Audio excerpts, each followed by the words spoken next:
Multiplying two fractions. So to multiply two fractions, the first thing you want to do is, if there's any number to reduce, any top and bottom numerator, denominator to reduce them before you can even continue. Okay? If not, you can just go straight ahead. Now, the other thing that we try to do when we multiply two fractions is being able to also reduce in other ways. Okay? So like top and bottom like that, diagonal way, if possible still. Or if you don't have anything to simplify afterwards, you just multiply straight across. Okay? Or some people can choose just to multiply straight across first and then reduce after that. So there is no big deal about that either. So now in this case, for example, we have 2 over 3 times 5 over 6, correct? So somebody could have just gone straight ahead and then multiply those two and then reduce after that. Another person could have just said, you know what? I have 2 and 6 that I can simplify, okay, because 2 can go into 7 one time, can go into 6 3 times. And then now you multiply straight across. That means top, bottom, and bottom. So that means 1 times 5 and 3 by 3. So 1 times 5 is going to give us 5, and 3 by 3 is going to give us 9, and then you are done. Okay? So what I was saying before is that somebody could have said, okay, I have 2 over 3 times 5 over 3, and then and 6, and then I'm going to multiply straight across. Okay?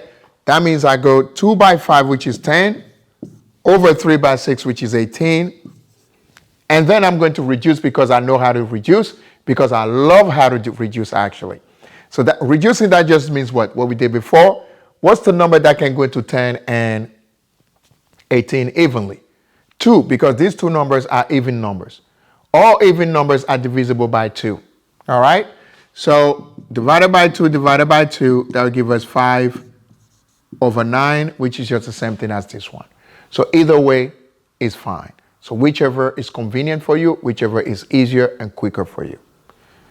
Now let's take the second question here. We have 6, a mixed number, which is 6 and a quarter, times 1 over 5. 8 over 5. So one way that we do this to make our lives a lot easier, of course, is always if there's anything to reduce, you reduce it. If not, you get going. Now, after that, if there's nothing to reduce, like in this case here, we can change the mixed number into an improper fraction so that we can deal with something that is familiar to us. That means what? So we learned this before. So that'll give us 6 times 4, which is 24. And 24 plus 1 is what? 25. So we have 25 over 4 times 8 over 5. Okay? So we can do it like that. So 6 times 4 is 24. 24 plus 1 is 25 over 4. And that's how we deal with fractions like that. So we change the mixed number into improper fraction. And then what's going to happen? Can we simplify anything? It's always better if you simplify first and then you multiply after. Okay? I would say for me, it's easier. But like I said before, some people will multiply straight across and then simplify afterwards. So what can we simplify here? 8 and 4. Because 4 can divide 4 one time, 8 can divide 4 twice. Or you just do 8 divided by 4 is 2, and then you get 2. Also here, 5 can go into 25 5 times, and that's what you have.